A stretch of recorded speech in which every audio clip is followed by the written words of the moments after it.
મારા પતિએ 4 અજાણ્યા માણસોને એક રાત અમારા ઘરે રોકાવાની જગ્યા આપી દીધી. બહાર જોરથી મારા પતિ સાથે સૂઈ રહી હતી. અચાનક તેમના રૂમમાંથી જોરજોરની અવાજો આવવા લાગ્યા. મને ડર લાગ્યો કે ક્યાંક આ લોકો ચોર તો નથી જે અમારા ઘરમાં ચોરી કરવા આવ્યા હોય. જ્યારે હું ઊભી થઈને બીજા રૂમમાં ગઈ તો ત્યાંનું દૃશ્ય જોઈને મારા શરીરના રોંગટા ઊભા થઈ ગયા. પણ તે દૃશ્ય ડરાવનારું નહોતું, પણ મારા જીવનને બદલી નાખનારા પ્રેમનું હતું. તે લોકોએ આખી રાત મારી સાથે એવું કંઈક કર્યું કે રૂમમાં મારી સિસકારીઓ ગુંજી રહી હતી અને મારું હૃદય કોઈ અન્ય થોડા જ નામનું થઈ ગયું હતું. મારું નામ રીના છે. મારા લગ્ન વિક્રમ સાથે થોડા જ વર્ષો પહેલાં થયા હતા. આ વિક્રમના બીજા લગ્ન હતા. તેની પહેલી પત્નીનું કોઈ બીમારીથી અવસાન થયું હતું. વિક્રમને પહેલી પત્ની પાસેથી એક દીકરી છે જેનું નામ પ્રિયા છે. જ્યારે હું આ ઘરમાં આવી ત્યારે પ્રિયા 15 વર્ષની હતી. હવે અમારા લગ્નને 7 વર્ષ થઈ ગયા છે અને પ્રિયા 22 વર્ષની થઈ ગઈ છે. તેના લગ્ન પણ થોડા દિવસો પહેલાં જ થયા છે. પ્રિયાના લગ્ન કરાવ્યા પછી મારા પતિ હંમેશની જેમ મને ગામમાં છોડીને શહેર ચાલ્યા ગયા હતા અને હું ફરીથી ઘરમાં એકલી અને તહાં રહી ગઈ હતી. વિક્રમ પ્રિયાના લગ્ન માટે થોડા દિવસો ગામ આવ્યા હતા, પણ એટલા બધા સગા સંબંધીઓ અને રિશ્તેદારો આવ્યા હતા કે મને તેમની સાથે એકલા વખત વિતાવવાનો મોકો જ ન મળ્યો. સસરાલ પહોંચ્યા પછી જ્યારે મારી દીકરી વિતાવવાનો મોકો જ ન મળ્યો. સસરાલ પહોંચ્યા પછી જ્યારે હું અહીં ખૂબ સારી છું અને આ લગ્નથી હું ખૂબ ખુશ છું.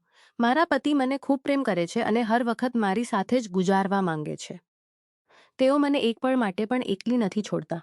પ્રિયાની બધી તો સાંભળીને હું ખૂબ ખુશ હતી કે ચાલો મારી દીકરીને એક સારું ઘર મળ્યું, કારણ કે તેના લગ્નના ચક્કરમાં અમે અમારા ખેતર સુધી ગીરવી રાખી દીધા હતા. મારા પતિ કહેતા કે શહેરમાં કામ કરીને ધીરે ધીરે સારું દેવું ચૂકવી દેશું. જ્યારે હું શહેરમાં કામ કરીને ધીરે ધીરે સારું ઘરમાં આવી હતી તો પ્રિયા ખૂબ નાની હતી અને એ જ કારણથી વિક્રમે બીજા લગ્ન કર્યા હતા જેથી પ્રિયાને માનું પ્રેમ મળી શકે. મેં તે દિવસે માની છોકરીને પોતાની દીકરીની જેમ પાળી હતી અને તેને ખૂબ પ્રેમ આપ્યો હતો. મેં ક્યારેય તેને એવું અનુભવવા ન દીધું કે હું તેની સવતીમાં છું. પ્રિયાની તરફથી પણ મને ખૂબ પ્રેમ મળ્યો હતો, પણ લગ્નની પહેલી રાતે વિક્રમે મને જે કહ્યું તે સાંભળીને મારી આંખોમાં આંસુ આવી ગયા હતા. હું વિચારી પણ ન શકતી કે લગ્નની પહેલી રાતે જ મારા પતિ મને એવું કંઈક કહેશે. તેમણે કહ્યું હતું કે તેઓ પોતાની પેલી પત્ની સાથે ખૂબ પ્રેમ કરતા હતા અને તેઓ આ બીજા લગ્ન કરવા પણ નહોતા ઈચ્છતા. પણ તેમની માએ તેમના પર ઘણું દબાણ કર્યું હતું, જેના કારણે તેમને બીજા લગ્ન કરવા પડ્યા. જ્યારથી મારા પતિની પહેલી પત્નીનું અવસાન થયું ત્યારથી મારા પતિ શહેરમાં જ રહેવા લાગ્યા હતા. ગામનું સારું કામ અને ખેતર વગેરે મારા સાસ સસરા જ જોતા હતા. મારા પતિને જ્યારે પણ રજા મળતી ત્યારે તેઓ મારી પાસે આવી જતા હતા, પણ જ્યારે તેઓ ચાલ્યા જ ત્યાં રાતો ગુજારતી અને તેમના પ્રેમ માટે તડપતી રહેતી. લગ્નના 1 વર્ષ પછી જ હું ગર્ભવતી થઈ ગઈ હતી અને મને એક દીકરો પણ થયો હતો. જ્યારે મારા પતિ વિના મારું મન ન લાગતું ત્યારે હું તેમને કહેતી કે તમે પણ મને શહેર લઈ જાઓ, હું તમારી સાથે રહેવા માંગુ છું. આ રીતે મને સારું નથી લાગતું, પણ વિક્રમ કહેતા કે શહેરમાં એટલા લોકોનો ખર્ચ નહીં ચલાવી શકું, તેથી તું બાળકોને લઈને ગામમાં જ રહે, જેથી તેમનું ભણતર ગામમાં જ થઈ શકે. દર મહિને મારા પતિ આવતા પણ થોડા દિવસ રહીને પાછા ચાલ્યા જતા. આવી જ રીતે મારી જવાની ધીરે ધીરે એકલતામાં વીતી ગઈ હતી અને હવે હું 35 વર્ષની થઈ ગઈ છું. પ્રિયાના લગ્નના થોડા દિવસો પછી જ મારા પતિએ મને ફોન કરીને કહ્યું કે રીના, એક મોટી મુશ્કેલી આવી ગઈ છે. મારું કામ ચાલી ગયું છે અને મને ક્યાંય કામ નથી મળતું. મેં તેમને કહ્યું કે તમે ગામમાં જ આવી જાઓ અને ખેતી સંભાળો. પણ મારા પતિએ કહ્યું કે રીના, અમારા પર ઘણું દેવું થઈ ગયું છે. જો હું શહેરમાં કામ નહીં કરું તો દેવું કેવી રીતે ચૂકવીશ અને પછી તો ખેતર પણ અમારા હાથમાંથી નીકળી જશે. શા માટે ના હું પણ શહેરમાં જ આવે થઈ ગયા છે? શા માટે ના હવે તો પ્રિયાના લગ્ન પણ મદદ કરું? શહેરના લોકોને કામ કરનારાઓની ઘણી જરૂર પડે છે અને હું ખાણા બનાવવા અને વાસણ ધોવામાં કામ ખૂબ સારી રીતે કરી લઉં છું. મારા પતિએ થોડી વાર વિચાર્યા પછી કહ્યું કે ઠીક છે, જો તને આ બધું કામ કરવાશે કોઈ બીજો રસ્તો નથી. અમારે અમારા ખેતરોને બચાવવા પડશે. પોતાના દીકરાને સાસ સસરાની પાસે છોડીને હું શહેર તરફ રવાના થઈ ગઈ. પૈસાની જરૂરિયાત જોઈને મારા સાસ સસરાએ પણ મને શહેર તરફ રવાનગી આપી દીધી. મને લાગ્યું કે ઘણા વર્ષો પછી હવે મારા હૃદયની મુરાદ પૂરી થશે. ઘણા વર્ષોથી હું મારા પતિના પ્રેમ માટે તડપી રહી છું અને હવે મને તે પ્રેમ મળવાનો હતો. જ્યારે હું પતિ પાસે પહોંચી તો મારા પતિ મને જોઈને ખૂબ ખુશ થયા. મને ખબર છે કે તેઓ પછી થોડા દિવસોમાં મને 2 ઘરોમાં કામ મળી ગયું. મેં વિચાર્યું કે વધુ ઘરોનું કામ મળી જાય તો સારા ખાસા પૈસા આવશે. ગામ વિચાર્યું કે વધુ ઘરોનું કામ સારા ખાસા પૈસા આપે છે, એક રાત ખામણીમાં શહેરના લોકો શા મારા પૈસા આપે છે. એક રાત કામ પૂરું કર્યા પછી હું મારા પતિ સાથે વાતો કરી ગયો. વરસાદ ખૂબ તેજ હતો અને રોકાવાનું નામ જ નહોતું લેતો. લગભગ રાતના 12 વાગ્યે કોઈએ અમારા ઘરનો દરવાજો ખટખટ્યો. મારા પતિએ વિચાર્યું કે આટલી રાતે કોણ આવી ગયું હશે. જ્યારે મારા પતિએ ઊભા થઈને દરવાજો ખોલ્યો તો જોયું કે બહાર 4 હટ્ટાકા યુવાનો ઊભા હતા. તેમની ઉંમર 35 થી 40 વર્ષની વચ્ચે હશે. મારા પતિ તે લોકો સાથે વાતો કરવા લાગ્યા તો હું પોતાના બેડરૂમમાં આવી ગઈ. હું વિચારમાં ડૂબી ગઈ હતી કે આખરે આ લોકો કોણ છે અને અમારા ઘર આ રીતે શા માટે આવ્યા છે. થોડી વાર પછી મારા પતિ રૂમમાં આવ્યા અને બોલ્યા કે બહાર 4 યાત્રી લોકો આવ્યા છે જેઓ વરસાદના કારણે ખરાબ રીતે ફસાઈ ગયા છે. તેઓ એક રાત માટે અમારા ઘરમાં શરણ માંગી રહ્યા છે. તો મને તે લોકો પર દયા આવી અને મેં તેમને બોલ્યું કે અમારા ઘરમાં એક જ ગેસ્ટ રૂમ છે તો તમે ચારેયને ત્યાં જ રહેવું પડશે. મને તો પોતાના કાન પર વિશ્વાસ જ નહોતો આવતો કે મારા પતિ 4 અજાણ્યા લોકોને આ રીતે ઘરમાં કેવી રીતે રહેવા દઈ શકે છે. તેઓ સાચે જ ખૂબ સીધા સાદા છે અને લોકો પર જલ્દી વિશ્વાસ કરી લે છે. પણ આ પણ હોઈ શકે છે કે સાચે જ આ લોકો વરસાદના કારણે મજબૂર હોય. વાસે પણ અમારા આ ઘર પર એટલું કિંમતી સામાન તો નથી કે ચોરી કરવા આવ્યા હશે. મારા પતિએ મને કહ્યું કે આ લોકો ખૂબ ભૂખ્યા છે. શું તું આ લોકો માટે થોડું ખાવાનું બનાવી દેશે? હું આખો દિવસ સારા ઘરોનું કામ કરીને ખૂબ થાકી ગઈ હતી.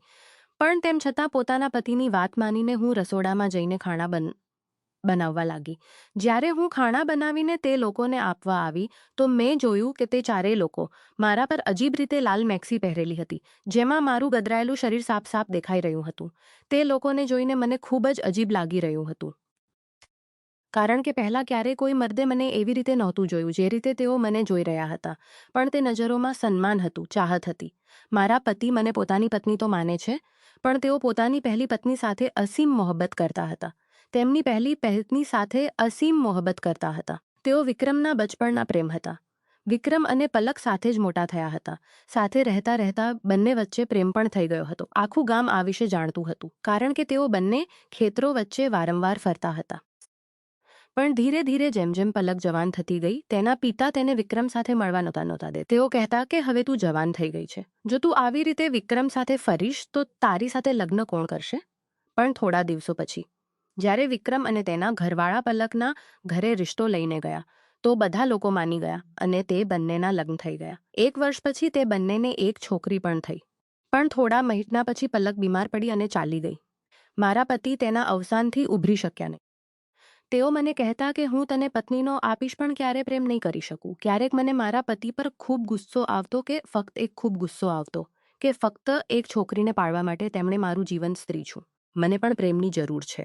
મને પણ કોઈ એવો મત જોઈએ છે જે મને દિલથી ચાહે. મારા પતિ તો બસ મને એક જવાબદારી જ સમજે છે. પણ આજે પહેલી વાર મર્દો મને એવી રીતે જોઈ રહ્યા હતા. તે પણ એક નહીં 4. મારા મગજમાં અજીબ જ વિચારો આવવા લાગ્યા. હું ખાણા આપતા જ અંદર પોતાના રૂમમાં આવી ગઈ. મેં પોતાના રૂમમાંથી બહાર ઝાંકી તો મેં જોયું કે તે લોકોએ શરાબની બોટલ નીકાળી લીધી હતી. ઘણી મોંઘી શરાબ હતી તો મારા પતિ પણ ખૂબ ખુશીથી પીવા લાગ્યા. જ્યારે મારા પતિ ઘણી વાર પછી રૂમમાં સૂવા માટે આવ્યા તો તેઓ નશામાં પૂરેપૂરા પોતાનો હોશ ગુમાવી બેઠા હતા. મેં કોઈ રીતે તેમને સંભાળીને લેટાવી દીધા. હું ડરતા પોતાના રૂમમાંથી બહાર આવી અને તે લોકોને કહ્યું કે મેં તમારા મોટી અજીબ નજરોથી મને ઘૂરી રહ્યા હતા કારણ કે તેઓ પણ નશામાં હતા. હું જલ્દીથી પોતાના રૂમમાં આવી ગઈ અને બેડરૂમનો દરવાજો બંધ કરી દીધો. પછી હું લેટી ગઈ. હું ખૂબ થાકી ગઈ હતી તો હું પણ સૂઈ ગઈ. પણ અડધી રાતે બાજુના રૂમમાં ખૂબ જોરથી અવાજો આવવા લાગ્યા. ગભરાટથી મારી ઊંઘ ખુલી ગઈ પણ મારા પતિને ખબર પણ નહોતી. મારું મન કરતું હતું કે હું તેમને જગાડી દઉં પણ મને ખબર હતી કે તેઓ નશામાં છે અને ઉઠશે નહીં. ધીરે ધીરે અવાજ અને શોરગુલ વધતો જઈ રહ્યો હતો તો મને લાગ્યું કે ઊભા થઈને જોવું જોઈએ. ક્યાંક આ લોકો ચોર તો નથી. મારા પતિ તો કોઈના પર પણ વિશ્વાસ કરી લે છે પણ મને ત્યાં આદમી કંઈક સાચા નહોતા લાગતા. લગભગ 10-15 મિનિટ સુધી આવી જ રીતે પોતાના બેડરૂમ પર બેસી રહી. પણ તે પછી હિંમત કરીને મેં પોતાના બેડરૂમનો દરવાજો ખોલ્યો અને બીજા રૂમ તરફ જવા લાગી જ્યાંથી અવાજ આવી રહ્યો હતો. મને ખૂબ ગભરાટ થઈ રહ્યો હતો. મેં ધીરે ધીરે તે રૂમનો દરવાજો ખોલ્યો તો ત્યાં રૂમની અંદર જ 3 આદમીઓ મારા પર પડી અને મને અંદર છૂટીથી મારી પાસે આવ્યો અને મને અંદર ખેંચીને દરવાજો બંધ કરી લીધો. હું ખૂબ ગભરાઈ ગઈ કે આ લોકો મારી સાથે ખરાબ કરનારા છે. મને જોતાં જ તેઓ ખૂબ જ અબનજરોથી મારી નજીક આવવા લાગ્યા. મારું ગળું સુકાવા લાગ્યું અને ડરથી મારી અવાજ બંધ થઈ ગયો. પણ પછી એક યુવક જે સૌથી શાંત દેખાતો હતો તેનું નામ આરવ હતું. તે આગળ વધ્યો અને બોલ્યો કે રીનાજી, ડરશો નહીં. અમે કોઈ ચોર નથી. અમે ફક્ત યાત્રા પર નીકળ્યા છીએ અને વરસાદમાં ફસાઈ ગયા છીએ. ફસાઈ ગયા છીએ. અમારી વાતો સાંભળો. આરવના અવાજમાં એટલી નરમાઈ હતી કે મારો ડર ઓછો થવા લાગ્યો. તેણે મને જણાવ્યું કે તેઓ ચારેય જૂના મિત્રો છે, જેઓ લાંબા સમય પછી મળ્યા હતા અને યાદો તાજી વાર્તાઓ લખે છે. આરવ પોતે એક લેખક છે જે ગામડા સાચા વાર્તાઓ લખ્યો છે. તેમણે મને ચા બનાવીને આપી અને વાતો શરૂ કરી. વિક્રમ નશામાં ઊંડી ઊંઘે સૂતા હતા. આરવે મારી આંખોમાં જોઈને કહ્યું કે તમારી આંખોમાં જે દુઃખ તે હું વાંચી શકું છું. તમે એકલા છો. મેં મારી આખી વાર્તા તેમને સંભળાવી. આરવે મને સમજાવ્યું કે જીવનમાં પ્રેમ ક્યારેય મોડો આવે છે, પણ આખી જ્યારે આવે છે ત્યારે બધું બદલી નાખે છે. આખી રાત અમે ચારેય વાતો કરતા રહ્યા. આરવ મારી પાસે બેસી રહ્યો. તેની વાતોમાં તે ગરમાહટ હતી જે વિક્રમમાં પણ નહોતી, કે તમારા જેવી સ્ત્રીને એટલી એકલતા ન મળવી જોઈએ. હું શરમથી લાલ થઈ ગઈ, પણ દિલમાં નવી આશા જાગી. આરવે મને તેણે યાત્રાની વાર્તાઓ લખી હતી. એક વાર્તા મારી જેમ એક એકલી સ્ત્રીની હતી જે પ્રેમની શોધમાં હતી. સાંભળતા સાંભળતા મારી આંખો નમ થઈ ગઈ. આરવે મારા આંસુ પૂછ્યા અને કહ્યું કે રીના, હવે તું એકલી થઈ ગઈ. આરવે મારા આંસુ પૂછ્યા અને કહ્યું કે રીના, હવે તું એકલી નથી. હું છું ને. તે પળે મારો સાચો સાથી બની શકે છે. વરસાદ રોકાવાનું નામ જ નહોતો લેતો. અમે બંને બાલ્કનીમાં ચાલ્યા ગયા. આરવે મને પોતાની જેકેટ ઓઢાડી. તેની આંખોમાં પ્રેમ હતો. તેણે બોલ્યો કે હું કાલે જવા માંગતો હતો, પણ હવે નહીં જઈ શકું. મારું હૃદય અહીં અટકી ગયું છે. મેં કહ્યું કે આ ખોટું છે આરવ, પણ મારા અંદર ઘણા વર્ષોનો જમા પ્રેમ બહાર આવવા માટે બેચેન હતો. અમે એકબીજાને ગળે લાગ્યા. તેની છાતી પર માથું રાખીને મેં સુકૂનનો શ્વાસ લીધો. આરવે મને ચુંબન કર્યું અને કહ્યું કે તે મને તે પ્રેમ આપશે જેની હું હકદાર છું. વિક્રમ હજુ સૂતા હતા. આરવે વચન આપ્યું કે તે આ રિશ્તાને સાચા રસ્તે લઈ જશે. તેની વાતો સાંભળીને મારું હૃદય પ્રેમથી ભરાઈ ગયું. આ તે વરસાદવાળી રાતની શરૂઆત હતી જ્યાં મારો પ્રેમ આરવ સાથે શરૂ થયો. વિક્રમને કંઈ ખબર નહોતી. આરવે કહ્યું કે તે થોડા દિવસો વધારે રોકાઈ જશે. બાકીના 3 મિત્રો ચાલ્યા ગયા, પણ આરવ અમારી પાસે રહ્યો. દિવસે હું કામ કરતી અને સાંજે આરવ સાથે મળતી. અમે છુપાઈને ફરવા જતા. આરવ મને લખવાનું શીખવતો. તે કહેતો કે તારી વાર્તા ખૂબ સુંદર છે. અમે સાથે વરસાદમાં ભીજાતા અને પ્રેમ કરતા. તે મારી દરેક મુશ્કેલી સાંભળતો અને હલ કરતો. ધીરે ધીરે અમારો પ્રેમ ઊંડો થતો ગયો. આરવના આવ્યા પછી મારા જીવનમાં રંગ ભરાઈ ગયા હતા. તે વરસાદવાળી રાત ફક્ત શરૂઆત હતી. બીજા દિવસે સવારે જ્યારે વિક્રમ ઉઠ્યા તો એમને જણાવ્યું કે તેના મિત્રો ચાલ્યા ગયા છે, પણ તે થોડા દિવસો વધારે રોકાવા માંગે છે, કારણ કે તેને ગામની વાર્તાઓ લખવાની છે, કારણ કે તેને વાતાવરણ તેને ખૂબ ગમ્યું છે. વિક્રમે વધારે વિચાર્યા વિના હા કરી દીધી. તેઓ પોતે કામની શોધમાં વ્યસ્ત રહેતા હતા. આરવ આખો દિવસ ઘરે રહેતો અને સાંજે જ્યારે હું કામથી પાછી આવતી તો અમે બંને છુપાઈને મળતા. આરવ મને પોતાની ડાયરી વાંચીને સંભળાવતો. તેની લખેલી વાર્તાઓ એટલી સુંદર હતી કે હું કલાકો સુધી સાંભળતી રહેતી. અમે બંને બાલ્કનીમાં બેસીને પોતાના જીવનની વાતો શેર કરતા. આરવ કહેતો કે રીના, તારા અંદર એટલો પ્રેમ છે જે કોઈને પણ જીતી શકે. હું શરમાઈને મુસ્કુરાતી. વિક્રમ રાતે થાકેલા આવતા અને સૂઈ જતા. તેમને કંઈ ખબર નહોતી પડતી. ધીરે ધીરે આરવ અને મારો રિશ્તો વધુ ઊંડો થતો ગયો. એક સાંજે કામથી પાછી આવીને હું થાકી ગઈ હતી. આરવે મારા માટે ચા બનાવી અને મારા પગ દબાવ્યા. તેની આંગળીઓનો સ્પર્શ મારા શરીરમાં વીજળી દોડાવી જતો હતો. મેં કહ્યું કે આરવ આ ખોટું જોઈને બોલ્યો કે પ્રેમ ખોટો નથી રીના. તે એટલા વર્ષો એકલતા સહન કરી છે, હવે આવી ગયો છે કે તું ખુશ રહે. તે એટલા વર્ષો એકલતા સહન કરી છે, હવે વખત આવી ગયો. હું વિરોધ નહીં કરી શકી. તેની બાહોમાં મને તે સુકૂન મળ્યો જે વિક્રમ ક્યારેય નહીં આપી શક્યા. અમે પહેલી વાર ઊંડું ચુંબન કર્યું. રૂમમાં ફક્ત અમારા શ્વાસ અને વરસાદની અવાજો હતા. આરવે મારા કપડાં ધીરે ધીરે ઉતાર્યા અને મારા શરીરને ચુંબન કર્યા. હું સિસકી ઉઠી. તે રાતે અમે પ્રેમ કર્યો કે હું વારંવાર તેનું નામ લેતી રહી. આરવ મને વારંવાર કહેતો રહ્યો કે તે મને ક્યારેય નહીં છોડે. તે પછી દરેક દિવસ નવો પ્રેમ લાવતો. હું કામ પર જતી તો મનમાં બસ આરવ હતો. સાંજે પાછી આવીને હું જલ્દીથી તૈયાર થતી. આરવ મને નવી નવી જગ્યાઓએ લઈ જતો. ક્યારેક પાર્કમાં હાથ પકડીને ફરતા, ક્યારેક જૂની પુસ્તકોની દુકાન પર કલાકો બેસીને વાંચતા. તે મને ફૂલ આપતો. નાની નાની વસ્તુઓ જે વિક્રમ ક્યારેય નહીં કરી શક્યા. આરવે મને શહેરની સીને કલાકો વાતો કરતા. આરવે મને શહેરની સુંદર વાતો કરતા. આરવ પોતાના જીવનની વાર્તા સંભળાવતો. તેણે કહ્યું કે તે પણ એકલો રહ્યો છે. ઘણા રિશ્તા આવ્યા પણ કોઈ ટકી ન શક્યા. જ્યારે તેણે મને જોયું તો તેને લાગ્યું કે તેની શોધ પૂરી થઈ ગઈ.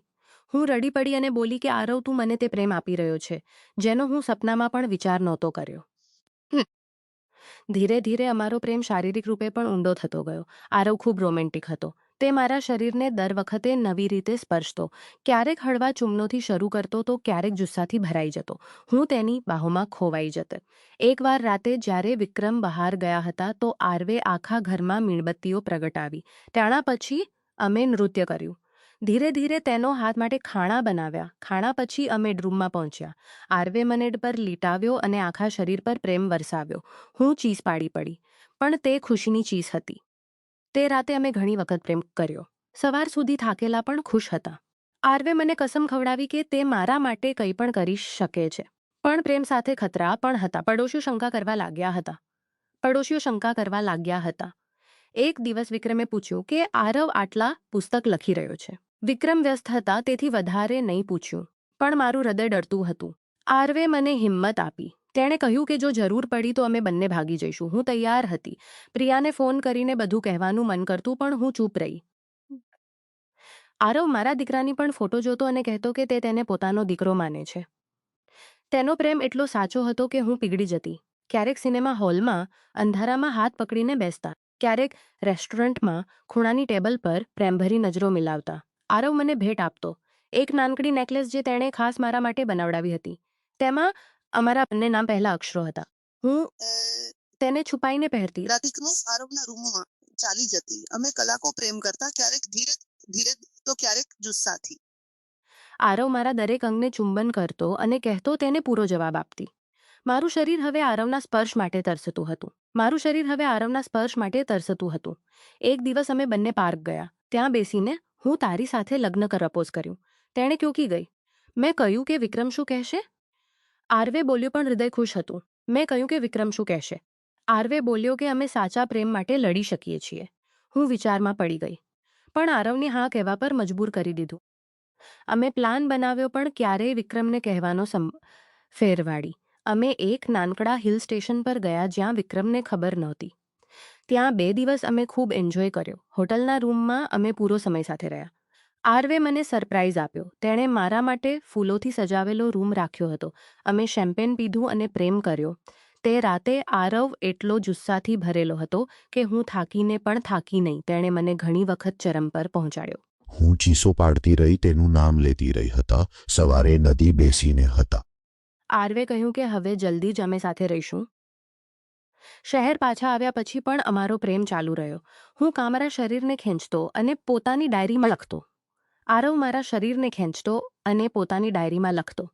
તેની લશ્કેલી લવ સ્ટોરી હવે મારી આસપાસ ઘૂમવા લાગી હતી, પણ અમે સાવધાની રાખતા. એક રાત વિક્રમ મોડા ઘરે આવ્યા તો આરવે મને છુપાવી લીધી. હૃદયની ધડકન તેજ હતી, પણ પ્રેમ અમને હિંમત આપતો હતો.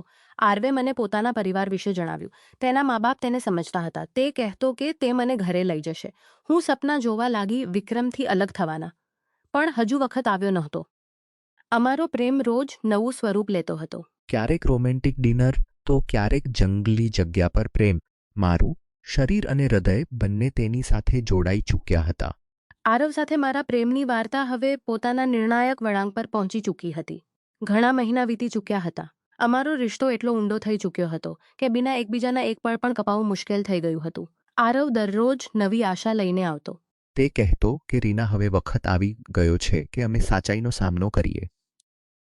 હું ડરતી હતી, પણ તેનો પ્રેમ મને હિંમત આપતો હતો. વિક્રમ હજુ પણ કામમાં વ્યસ્ત હતા. તેમને શંકા તો થઈ રહી હતી, પણ તેઓ પૂછતા નહીં. એક સાંજે હું કામ પાછી તો આરવે મને ગળે લગાડ્યો અને કહ્યું કે આજે રાતે અમે વિક્રમ સાથે વાત કરીશું. મારું હૃદય જોરથી ધડકી રહ્યું હતું. રાતે વિક્રમ ઘરે આવ્યા તો થાકેલા હતા. આરવે તેમને ચા આપી અને સીધા મુદ્દા પર આવી ગયો. તેણે કહ્યું કે વિક્રમ ભાઈ, હું રીના સાથે પ્રેમ કરું છું. અમે ઘણા મહિનાઓથી સાથે છીએ. વિક્રમ આઘાતમાં હતા. તેમણે પહેલાં તો ગુસ્સો કર્યો, પણ આરવની નરમાઈ અને મારી આંસુ ભરેલી આંખો જોઈને શાંત થઈ ગયા. વિક્રમે કહ્યું કે હું જાણતો હતો કે હું રીનાને તે પ્રેમ નહીં આપી શકું જેની તે હકદાર છે. મારી પહેલી પત્નીની યાદો મને હંમેશા રોકતી રહી. જો તમે બંને ખુશ હો તો હું રસ્તો નહીં રોકું, પણ બાળકોનું શું થશે? મેં રડતા કહ્યું કે હું દીકરીને સાથે જઈશ. વિક્રમે માફી માંગી અને કહ્યું કે તે દેવું ચૂકવ્યા પછી ગામ ચાલ જશે. તે રાતે અમે ત્રણેય બેસીને વાતો કરતા રહ્યા. આરવે વિક્રમને વચન આપ્યું કે તે મારી અને બાળકોની પૂરી જવાબદારી લેશે. વિક્રમે અમને આશીર્વાદ આપ્યા. બીજા દિવસે આરવે મને પોતાના પરિવાર સાથે મળાવ્યો. તે લોકો ખૂબ સારા હતા. તેમણે મને દીકરીની શરૂ કરી. અમે લગ્નની તૈયારી શરૂ કરી. આરવે એક નાનકડું ઘર લીધું જ્યાં અમે બંને રહી શકીએ. હું કામ છોડી દીધું. હવે મારો પૂરો સમય આરવ સાથે હતો. અમે રોજ નવી જગ્યાઓએ જતા, ક્યારેક સમુદ્ર કિનારે તો ક્યારેક પહાડોમાં. આરવ મને દરેક જગ્યાએ પ્રેમથી નવાજતો. લગ્નના દિવસે પૂરું વાતાવરણ રોમાંચથી ભરેલું હતું. પ્રિયા આવી અને મને ગળે લગાડીને રડી પડી. તેણે કહ્યું કે માં તું ખુશ રહે, મેં નવું જીવન શરૂ કર્યું. આરવે મને મંડપમાં લઈ જઈને ફેરા લીધા. તેણે મારા માથા પર સિંદૂર લગા મારી છે. લગ્ન પછી અમે હનીમૂન પર ગયા. આરવ ખૂબ રોમેન્ટિક હતો. તે મને સરપ્રેમમાં ગુજારી. તે મને સરપ્રાઈઝ આપતો રહેતો. At dinner. અમે ઘણી વખત પ્રેમ કર્યો. દર વખતે નવો જુસ્સો હતો. આરવ મારા શરીરને પ્રેમ કર્યો, બસતો જેમ કોઈ દેવી હોય. હું પણ તેને પૂરો પ્રેમ લૌટાવતી. સમય વીતતો ગયો.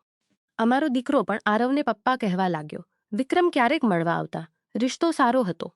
આરવે પોતાનું પુસ્તક પૂરું કર્યું જેમાં મારી વાર્તા હતી. તે પુસ્તક હિટ થયું. હવે અમે ખુશહાલ જીવન જીવી રહ્યા છીએ. આરવ દરેક સાંજે મને ગળે લગાડીને કહે છે કે તે વરસાદવાળી રાત સૌથી સારી રાત હતી જેણે અમને મળાવી. હું મુસ્કુરાતી અને તેને ચુંબન કરતી. અમારો પ્રેમ આજે પણ એટલો જ ઊંડો છે. દરેક વરસાદ મને તે પહેલી રાતની યાદ અપાવે છે જ્યાં ડર સાથે પ્રેમ શરૂ થયો હતો. રીના હવે પૂરેપૂરી આરવની થઈ ચૂકી છે. જીવને છેવટે મને તે પ્રેમ આપ્યો જેની હું તલાશ કરી રહી હતી.